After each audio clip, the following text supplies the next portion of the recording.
Hello everyone, welcome back to Law on Obligations and Contracts. This video, we will discuss the essential requisites of contracts. The essential requisites of contracts are the following. Number one, consent of the contracting parties. Second, object certain, which is the subject matter of the contract. Third, cause of the obligation, which is established. There are also other classes of elements of contract. Number one is natural elements and accidental elements. So when we say natural elements, those elements are presumed to exist in certain contracts unless there is stipulation to the contrary. Examples, warranty against eviction. So when you say natural elements, they are necessarily included in the contracts, even if they are not stipulated or even if they are not agreed upon by the parties. But when you say accidental elements, these elements refer to particular stipulations, clauses, terms, or conditions established by the parties in their contract, like conditions, period, interest, penalty, etc. Therefore, they exist only when they are expressly provided by the parties, no? In contrast with natural elements. But when we say essential requisites or essential elements of contracts, these elements are the requirements in order for the existence of a contract. Otherwise, if one or any of the elements or essential elements of contracts is or are absent, then a contract necessarily does not exist.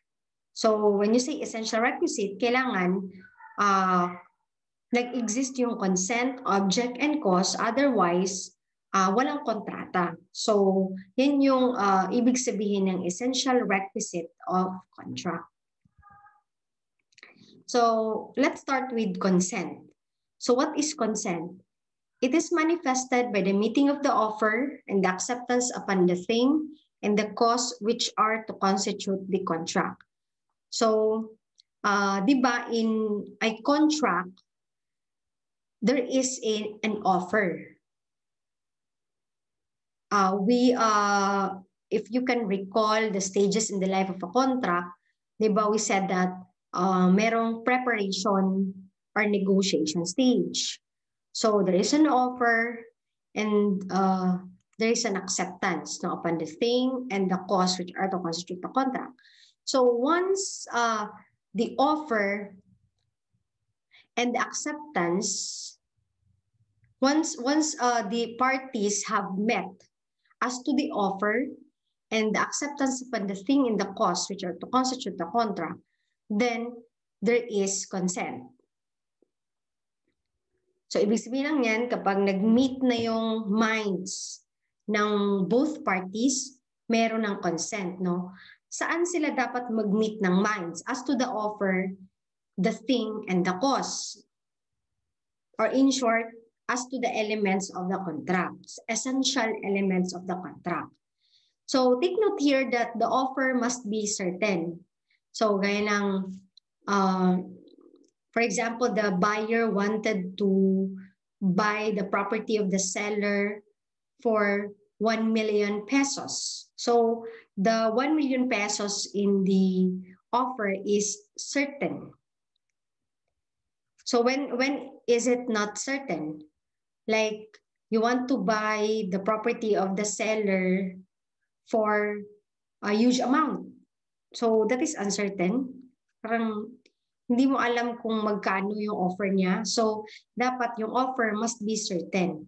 And the acceptance of the other party must be absolute. So ang ibig sabihin lang nito, dapat walang condition yung pag-accept niya. Absolutely tinatanggap niya. Walang counter offer. So let me give you an example.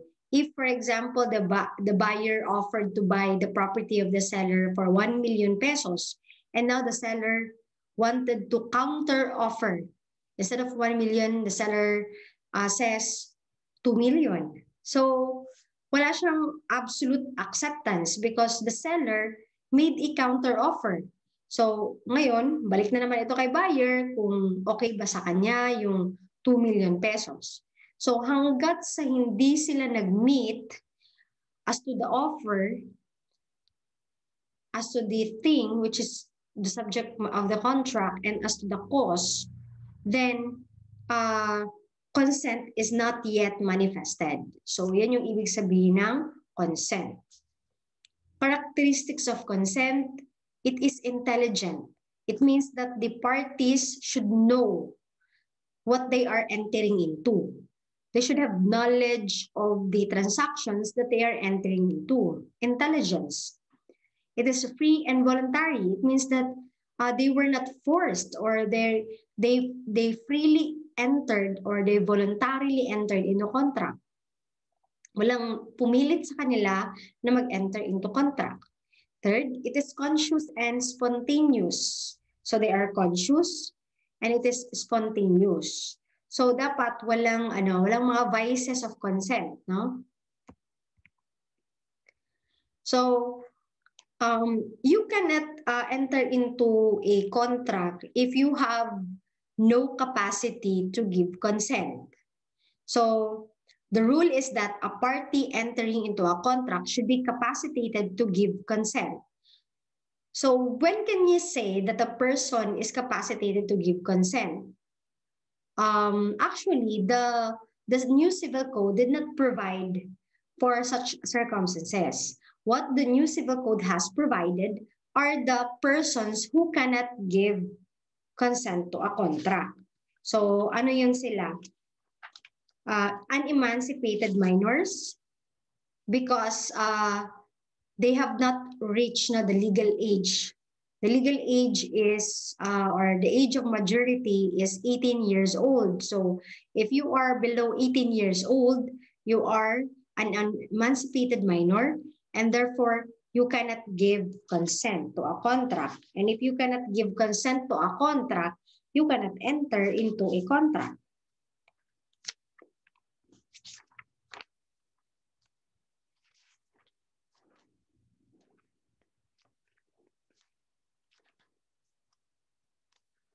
And another one is insane or demented persons. So if a person is insane or he has a mental defect na sa kanyang brain, so he cannot give consent, no, because of his mental condition. And deaf mutes who do not know how to write. So here, take note of the qualifying terms who do not know how to write. Because if a deaf mute knows how to write, then he is capacitated to give consent. So dapat yung deaf mute, hindi siya marunong magsulat. What is the reason? Kasi if a deaf mute can write, it means that he can read. If he can read, it means that he can understand what he is reading. Diba? Kung marunong siyang bumasa, so alam niya kung ano yung in-enter niya, diba? In a contract. But if he does not know how to write, definitely hindi niya naiintindihan kung ano yung contract na pinapasukan niya. So therefore, he cannot give consent to a contract. Aside from that, okay, what is the reason for the disqualification of these three persons? Under the law, the reason behind the disqualification of minors, insane, and deaf mutes is that these persons can easily be the victims of fraud, as they are not capable of understanding or knowing the nature or import of their actions. They can enter into a contract only through a parent or guardian.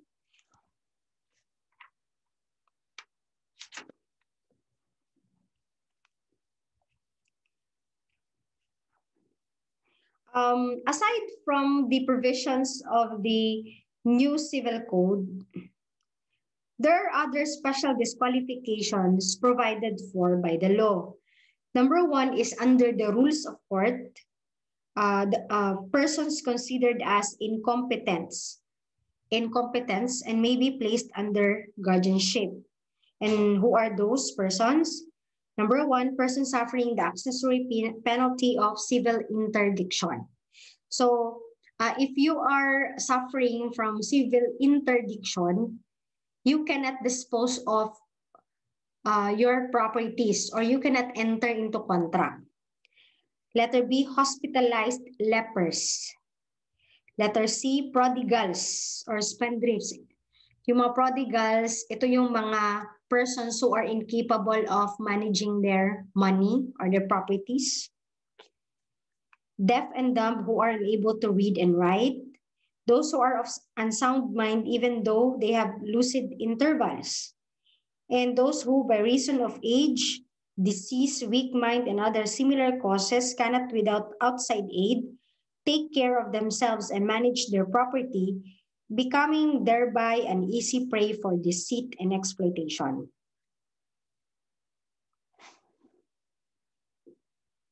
But if, for example, a contract is entered into by the persons enumerated by the rules of court as incompetents, the contract is merely voidable. Voidable lang, hindi void. By reason of incapacity.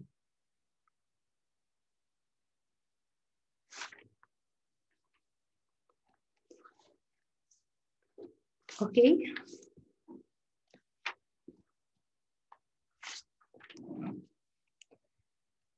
So let's proceed to vices of consent.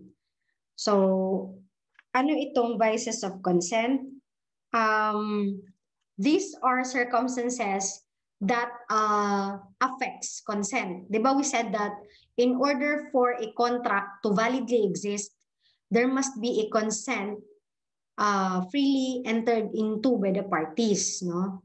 We said that dapat intelligent, free and voluntary, conscious and spontaneous. But if there are vices of consent, no? Parang na-obtain yung consent through these vices, then it has an effect or it has a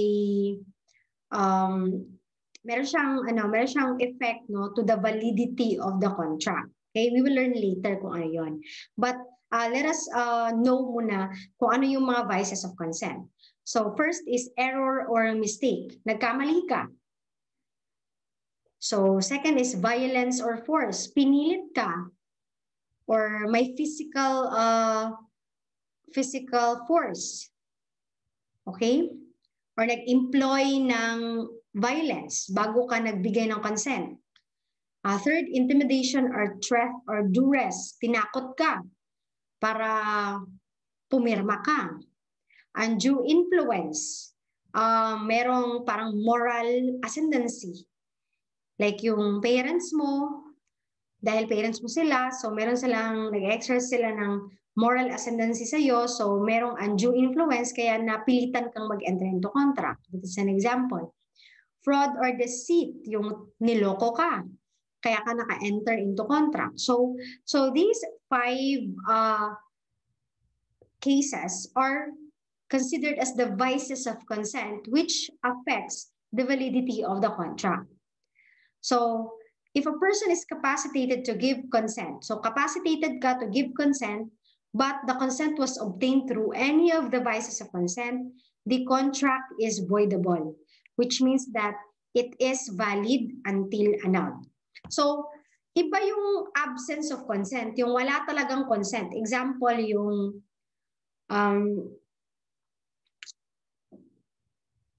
insane person. Since they cannot give consent to a contract, so absent yung consent, so therefore void yung contract. But here, consent is present in vices of consent. Kaya lang, meron lang defect yung consent. Yun yung ibig sabihin ng vices of consent. Kaya ang effect niya lang is voidable yung contract. Meaning, valid yung contract hanggat sa hindi mo pinapa-annul or pinapa-invalidate. Okay? So I hope you understood that.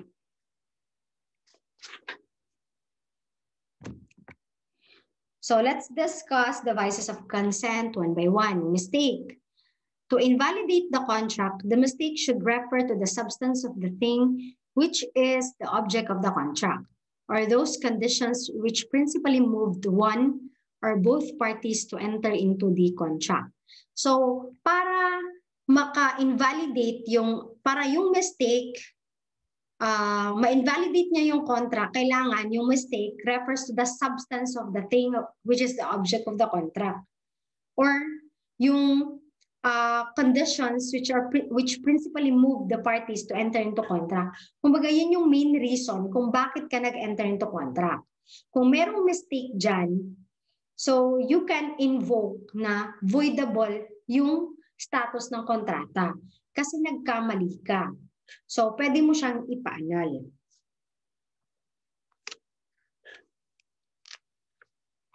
So, mistake as to the identity or qualifications of one of the parties will vitiate consent only when such identity or qualifications have been the principal cause of the contract. Kaya remember, kailangan substance of the thing and the principal cause or principal reason which move the parties to enter into contract.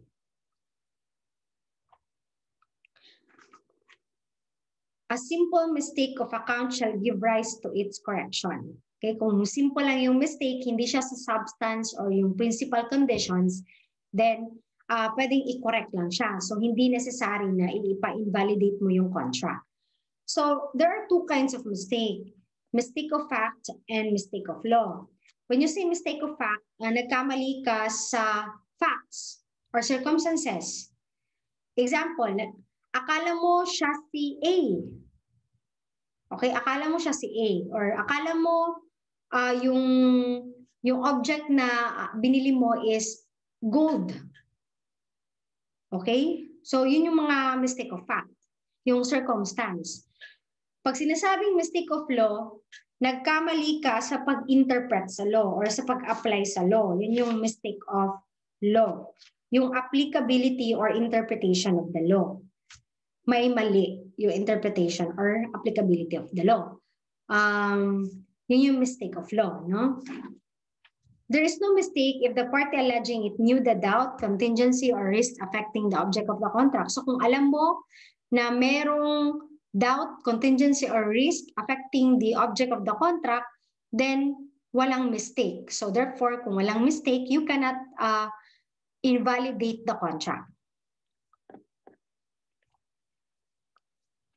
Okay, let's go to violence and intimidation. So there is violence when, in order to wrest consent, serious or irresistible force is employed. So example niyan is kung tinutukan mo siya ng baril.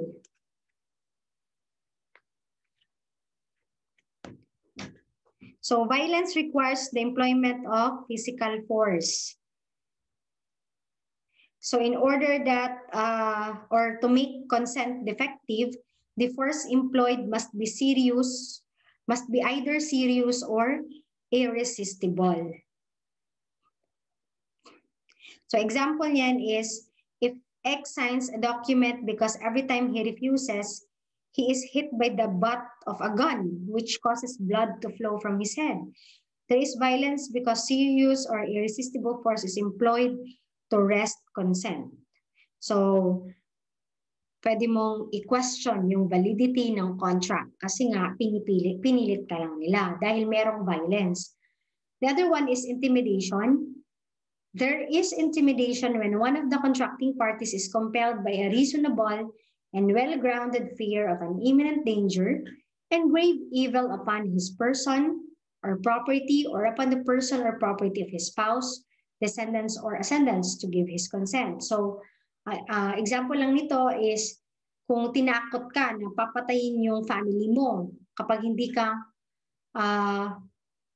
mag-enter into contract. So, that is intimidation. Dapat reasonable and well-grounded fear of imminent danger. So that is intimidation.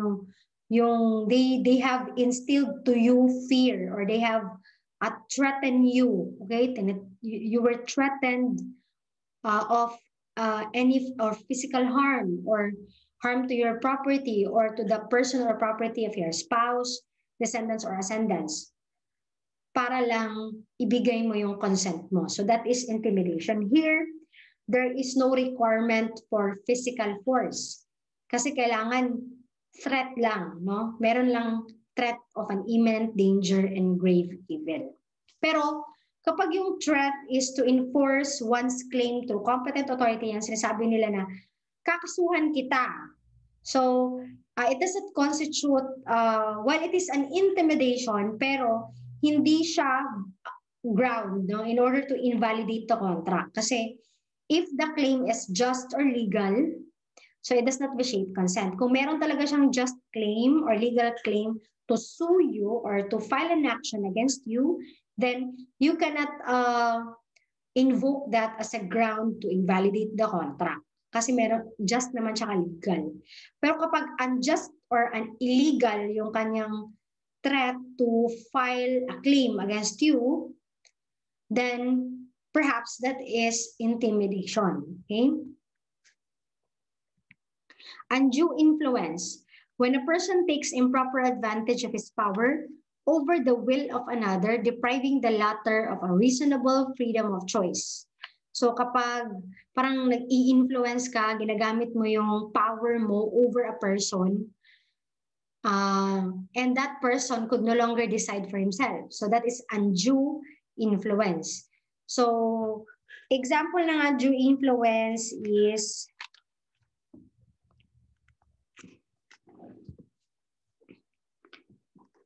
a tenant is in need of 10,000 pesos to pay his landlord who is seeking to eject him for failure to pay the rents. X tries to borrow from Y, but the latter instead tells him to sell his piano for 10,000 pesos. X has nobody to turn to for assistance.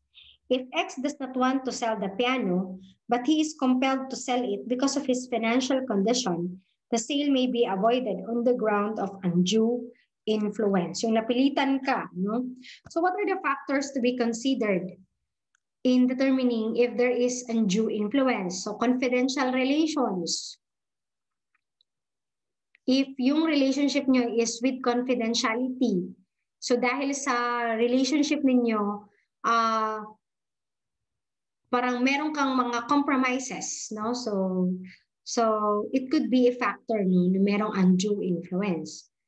Family relation, sinabi ko kanina, yung parents mo, kasi they have moral ascendancy over you, then and if they decide, no, in your behalf, which is ayaw mo naman, so that is undue influence.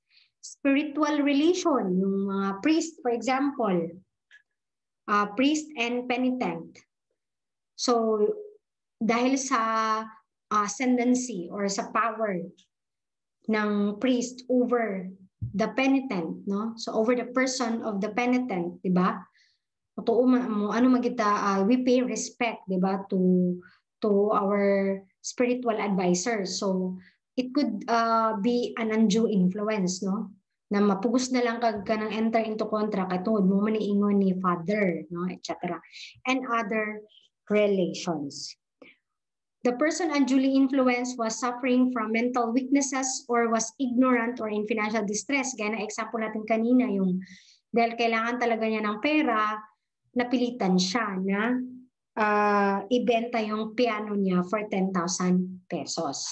So pwede niyang, so the remedy again is to file an annulment of contract, no, to invalidate the contract on the ground of undue influence. Fraud. Kinds of fraud, we have causal fraud or incidental fraud. When you say causal fraud, the consent was obtained because of the fraud, meaning niloko mo siya, dahil sa fraud na yan, he gave his consent. So yan yung causal fraud. And because he gave his consent, a contract was created. Okay? Incidental fraud, ito yung fraud in the performance of the obligation. Hindi mo siya niloko at the time of entering into the contract. Doon na lang sa performance ng obligation. So malalaman natin later na example ng incidental fraud. So discuss muna natin kung ano yung causal fraud. Causal fraud is the fraud committed by one party before or at the time of the celebration of the contract to secure the consent of the other. So ginagawa ito at the time of entering into contract. Nag-employ ka ng fraud. Requisites. There must be misrepresentation or concealment of a material fact with knowledge of its paucity. So, dapat merong misrepresentation or concealment. May tinatago ka na material fact. Take note, material dapat siya. Kasi kung immaterial siya, it cannot affect the validity of the contract. So, and dapat yung person na nag-employ ng fraud, alam niya na fraud yung alam niya na what he did is a misrepresentation or a concealment. Okay? It must be serious. Third, it must have been employed by only one of the contracting parties. So, isa lang dapat yung nag-employ ng fraud. It must be in bad faith or intent to deceive. Yung may intention ka na lokohin siya. It must have induced the consent of the other contracting party. So, by reason of that fraud, the other party gave his consent. And it must be alleged and proved by clear and convincing evidence. So, hindi lang pwede mo sabihin na may fraud. Dapat i-prove mo na you were defrauded. So, for example, Sandra offered to sell to Brenda a ring, claiming that the stone on the ring is diamond. Sandra knows that it is not diamond but ordinary glass. So, let us examine the requisites kung present. Number one, may misrepresentation ba? The answer is yes, because Sandra said that the stone on the ring is diamond. Alam niya ba na false yung sinabi niya? Hindi tama? Yes, sabi ng problem, Sandra knows that it is not diamond but ordinary glass. It must be serious ba siya? Yes, it is very serious because it refers to the substance of the thing or the object of the contract, which is the ring, di ba? And if Brenda believed that it is really a diamond ring, then he could not have entered into the contract if it is not a diamond ring. So that is the main consideration of Brenda. It must have been employed by only one of the contracting parties. So clearly naman na si Sandra yung nag-employ ng fraud. It must be in bad faith or with intent to deceive. So ito, since alam niya na hindi yung diamond but ordinary glass, there is a presumption that she has the intention to deceive Brenda. Kasi alam niya, di ba? It must have induced the consent of the other contracting party. Dapat, nang dahil sa fraud na yan, si Brenda, binili niya yung ring. Dahil sinabi ni Sandra na diamond ring yan siya. So kapag hindi naman nagbigay ng consent, hindi naman nag-enter into contract si Brenda with Sandra, then walang contract and therefore, wala kang ipa-invalidate on the ground of fraud. Dapat, because of that fraud, you have entered into contract. And it must be alleged. So dapat i-prove yan ni Brenda na meron talagang fraud na ginawa si Sandra. Okay? So, what is fraud by concealment? Di ba kanina sabi natin, misrepresentation or concealment. Ano naman itong concealment?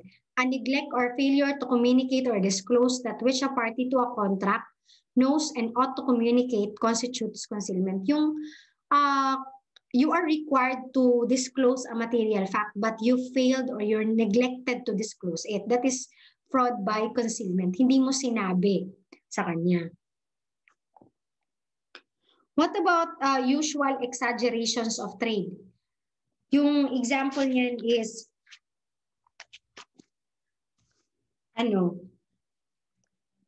first in quality. Sabihin nila, pag nag-advertise sila ng kanilang product, sabi nila, the best in its class or first in quality. Example, do you want your child to get high grades? Then buy him X fountain pen. So, yun yung mga usual exaggerations of trade, di ba? So, sabi ng batas, they are not in themselves fraudulent. Yung makikita natin sa television na, let's say for example, yung toothpaste na nakakaputi daw ng ngipin, di ba? So these are usual exaggerations of trade. Sabi ng batas, hindi sila in themselves fraudulent, because we have the opportunity to know the facts, we can do research or whatever, just to know kung talagang totoo yung sinasabi sa advertisement, so hindi talaga siya fraud. Kaya minsan makita mo sa mga advertisement, napaka-impossible ng mga advertisements nila. And you have the opportunity to know kung talagang totoo, di ba? Gaya nung Sprite na nag-swim siya doon sa parang na-refresh siya, then parang pag-inom niya ng Sprite, na siya sa pool. Parang napunta siya sa pool. So that is impossible, di ba? Hindi naman yun. No ordinary person would believe that, di ba? So that those are usual exaggerations of trade. Expression of opinion. So is that fraud? Under the law, generally not a fraudulent act, except if, number one, it was made by an expert. Second, the other contracting party had relied on the expert's opinion and the opinion turned out to be false or erroneous. So, kung hindi ka naman expert, nagbigay ka ng opinion, hindi siya fraudulent or hindi siya fraud. But if you are an expert and the person, yung sinabihan mo sa expertise mo, relied on your expert opinion and it turned out hindi pala totoo or error pala yung opinion mo, then that is already fraud. So fraud na siya. Kasi nga, expert ka, and why did you say that this ring is a diamond ring? Diba? Kung for example, expert ka on precious stones, diba? So, merong presumption doon na niloloko mo lang yung person, yung other party. What if di ba sabi natin kanina na yung fraud dapat employed siya by one of the contracting parties? What if it was employed by a third person? Meaning yung person na hindi siya party to the contract. So, generally, it will not vitiate consent kasi hindi naman siya party to a contract. Unless na lang made in connivance with or at least with knowledge of the party benefited by it. So, unless na lang kasabot niya yung isa sa mga parties. So, that fraud, although committed by a third person, can be a ground to invalidate the contract. Ano itong simulation of contracts? These are the acts of deliberately deceiving others by feigning or pretending by agreement the appearance of a contract which is either non-existent or concealed. So kinds of simulation: absolute simulation, when the contract does not really exist and the parties do not intend to be bound at all. So example nito, gumawa lang kayo ng contract, wala lang, pero hindi talaga totoong may contract, just to escape, escape something. So example niyan is para hindi ka mahabol ng mga creditors mo, yung mga lender, yung pinag-utangan mo. So ginawa mo, binenta mo lahat ng property mo sa ibang tao. Lahat-lahat ng property mo. Pero ang totoo, sa papel lang yun siya. Hindi mo talaga yun binenta para lang may mapakita ka na naibenta mo na lahat yung property mo. So, yan is absolute simulation yan. Kasi the parties do not intend to be bound at all. The parties did not really enter into contract. Nasa papel lang, no? So, ibig sabihin yan, wala talagang contract and therefore, yung kontrata na nakalagay sa papel is inexistent and void kasi absolutely simulated siya. Kapag sinabing relative simulation, ito, meron talagang kontrata yung mga parties. Kaya lang, the contract does not reflect the true intention of the parties. Okay? Ano yung example nito? Kunyari, yung totoong kontrata is binenta mo talaga yung property mo sa anak mo, for example. Para maiwasan mo yung liability sa taxes, kasi malaki yung taxes for sale, ang nilagay mo sa contract is donation, no? Parang niloko mo yung BIR niyan, di ba? Nilagay mo na lang donation para mababa yung taxes na babayaran mo. So, dyan, there is a relative simulation of the contract kasi meron naman talagang kontrata, kaya lang iba yung nilagay mo sa contract.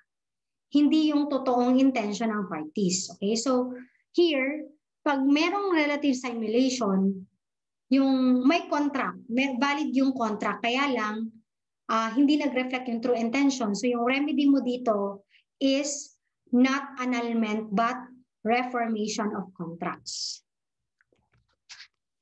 So for your activity, ayan, explain or state briefly the rule or reason for your answer, no, for the following question. So kindly screenshot these questions and answer them in a Word, sa Word na lang doon sa sa Microsoft Word, and then submit it to your professor, either through group chat or through email, kung ano yung pwedeng mode of communication ninyo ng iyong professor. So if you are done taking a screenshot, then we will proceed to the next essential requisite or element of a contract.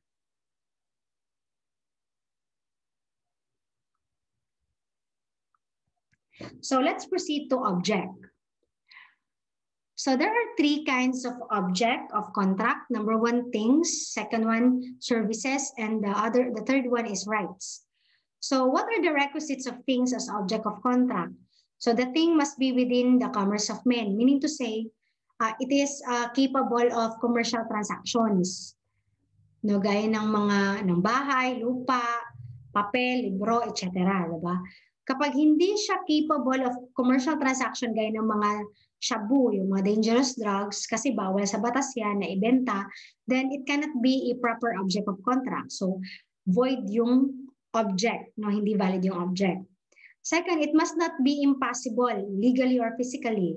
Sabi natin, di ba, yung drugs, shabu, dahil bawal siya sa batas na maging object ng commercial transaction, then impossible siya na object, illegal, okay? It must be in existence or capable of coming into existence. So dapat in existence na yung object or capable of coming into existence. Example ng capable of coming into existence is yung mga crops, yung harvest. So babayaran kita pagdating ng harvest. Okay? So, hindi pala. Example niyan is, ibibenta ko sa'yo yung harvest ko next month.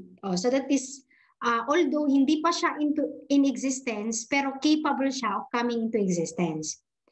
It must be determinate or determinable without the need of a new contract between the parties. Requisites of services as object of contract. So same with thing, it must be within the commerce of men. It must not be impossible legally or physically.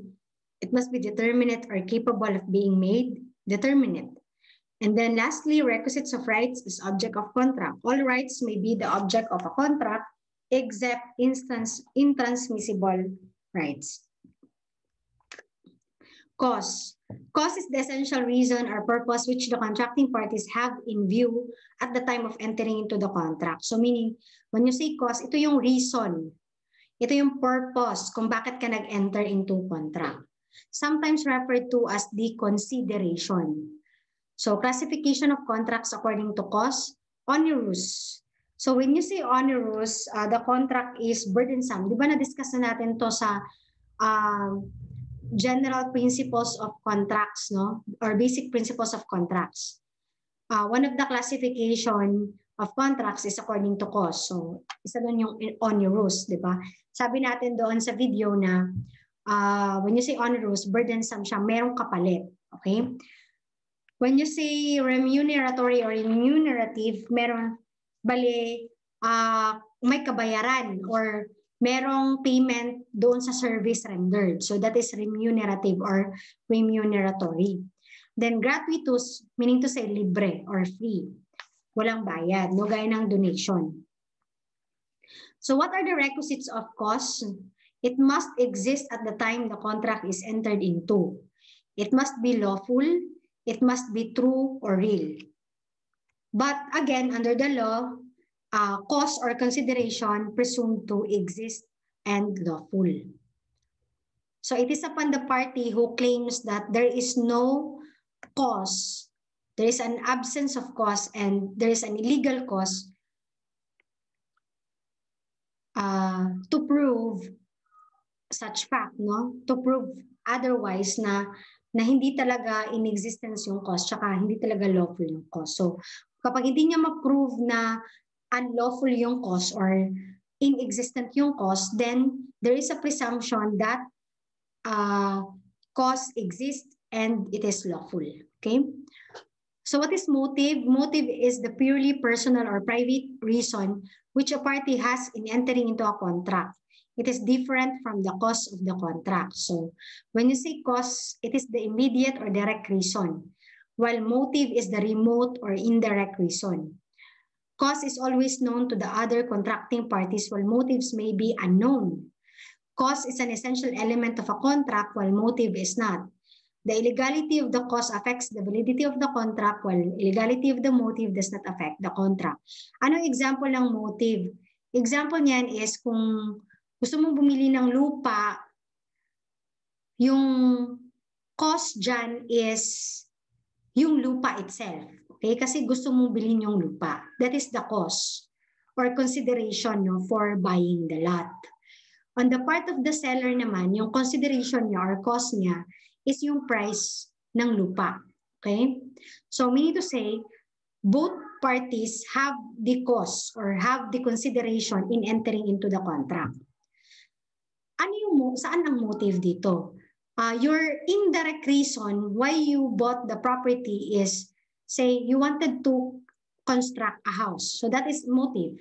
So indirect reason yan siya. Hindi yan yung immediate reason kung bakit mo binili yung lupa. Or baka gusto mo gamitin for your business. So yun yung motive. So, itong last na difference nila, yung illegality ng motive. Example niyan, ang purpose mo, bakit mo binili yan? Para mag-construct ka dyan ng warehouse kung saan mo pwedeng i-execute yung lahat ng mga illegal activities mo. So, yun yung motive, di ba? So, kahit na gaano ka-illegal yung motive ng party, it does not affect the validity of the contract kasi hindi naman yan siya ang immediate or direct reason of entering into the contract. Hindi siya cause. Kailangan yung illegal, dapat yung cause, no? Para maapektuhan yung validity ng contract. Okay? So, what are the effect or what is the effect of absence or want of cause?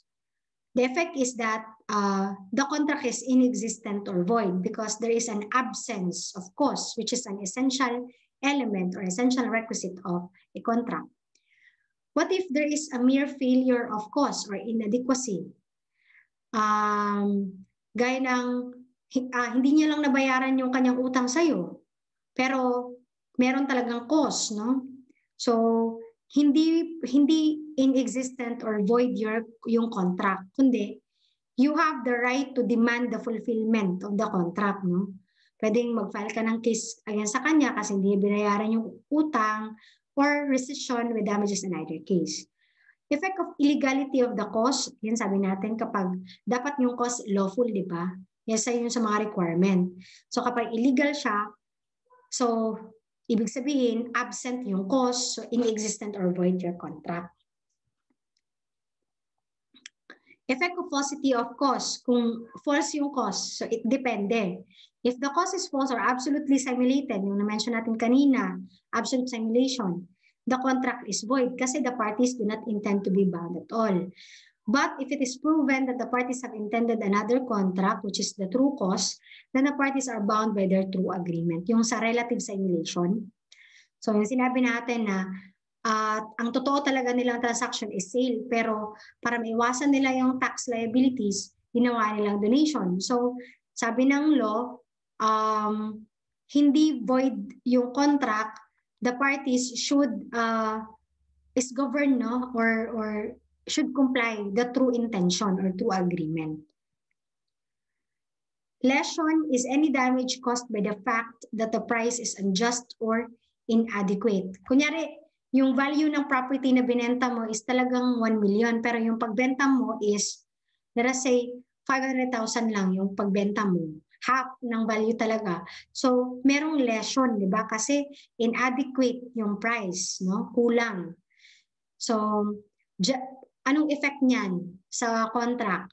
General rule, lesion or inadequacy in price does not of itself invalidate a contract. Kasi nga, sabi ng explanation ng batas is, you have the freedom, di ba? You have the freedom to make stipulation, make your own stipulation. Baka nga gusto mong mura lang talaga yung price ng property mo para mabenta agad, di ba? So, hindi ka naman dapat i-judge, di ba? Kung bakit napakababa or napaka-inadequate naman ng price ng lupa na binenta mo, di ba? Unless na lang, meron dalawang exceptions, merong fraud, mistake, or undue influence, or in cases specified by law. Anong example nito?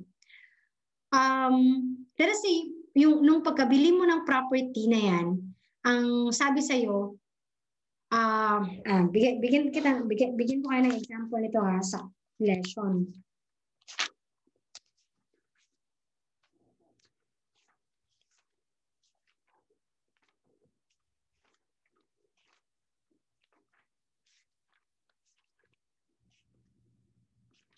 Example nito is, ito.